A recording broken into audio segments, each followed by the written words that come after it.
Hello everyone, my name is Jigyanshu Ranjan Mishra.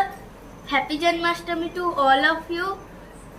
I am from class 5 from section B.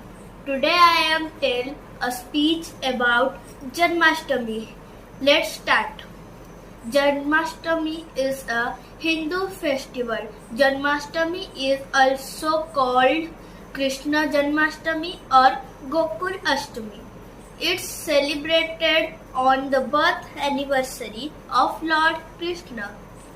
Lord Krishna is the 8th avatar of Lord Vishnu.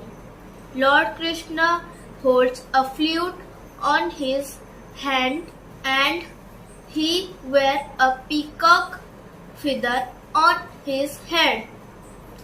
Lord Krishna was born to protect the world from evils. Krishna kills Kans, evil king of Mathura.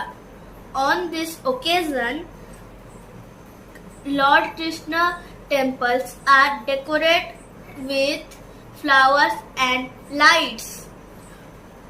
On this occasion, people sing bhajans and perform kirtans. People celebrate this festival with lots of enjoy and happiness. Thank you everyone. Bye.